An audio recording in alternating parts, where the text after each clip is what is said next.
most recognizable fighting machines of World War II and a symbol of the American Army in Europe was the M4 Sherman medium battle tank. Many people now view the Sherman as the worst tank of the conflict, since the Sherman's reputation has deteriorated so much in the decades since the war. The only way to judge a tank's quality is through a one-on-one tank fight in an open field. That is impractical and misses the vast majority of crucial components of battle. Make sure to stay tuned till the end. Now we'll look into whether the Sherman lives up to its reputation and why it's called one of the best American Sherman tanks. The larger, more modern German tanks form the foundation of many of the arguments used to demonstrate the Sherman's limits. To truly comprehend the Sherman, one must first comprehend the challenges that the Allied militaries were facing at the time. Logistics was a major factor in why the Western Allies didn't acquire heavy tanks until the very end of the war, whereas the Germans did. The Sherman was built to benefit from available logistics. It was made to be craned out of a ship or placed on a typical railroad flat car. It was made to be built by the auto industry and had a substantial supply of spare components.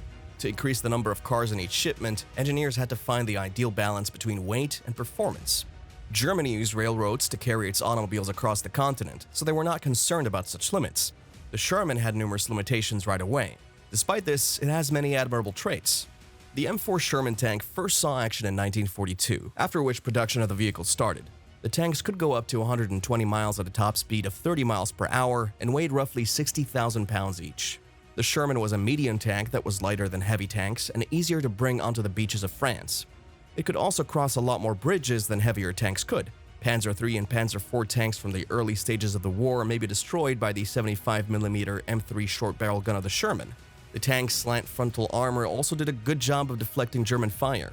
The Sherman was the ideal medium tank for the needs of the US Army. It was portable enough to ship internationally. Shermans from the very early stages of the war were more than capable of taking on practically every type of enemy armor, as well as fortifications and infantry on foot. As bigger German tanks entered the battle, though, its edge started to disappear. Due to its greater effectiveness, dependability, enhanced logistical support, and cooperation with other branches of the military, including artillery, tank destroyers, and air support, the Sherman maintained its relevance. It is incorrect to criticize the Sherman for its infamous propensity to catch fire when struck. The ammunition storage on the Sherman was the main cause of its erratic behavior. A hit in the side was almost certain to hit ammo because it was kept in the turret, hull sidewalls, and hull floor. Similarly, when exposed to flames, gasoline would quickly catch fire. The problem with this claim is that, save for the T-34, virtually all comparable tanks, such as the T-34, Panzer IV, Tiger, and Panther, also maintained their ammo in these positions. This implies that the combustibility of the Sherman wasn't exceptional. Burning was not unique to the Sherman. It was a concern with many other tanks at the time. However, the US did make an effort to solve this, first putting wet ammunition racks and applique armor over vulnerable areas.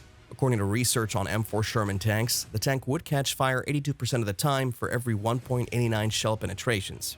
The ammunition was placed in moist storage as a workaround, effectively putting it in and around water pockets. With only 10 to 15% of Shermans burning after a strike, this drastically decreased their burning rates, making them one of the least flammable tanks of the war.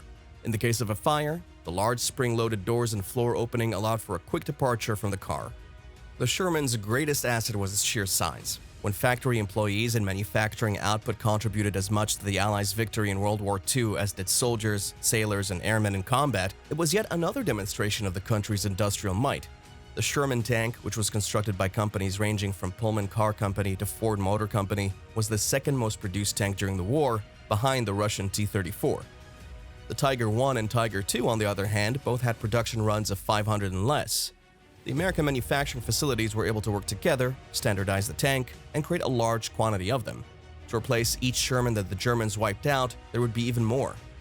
The tanks were mechanically effective and reliable despite early design flaws like these, giving the crew more faith in their vehicles. It's conceivably the most significant tank series of World War II, since it served as one of the main workhorses for American armaments during the conflict.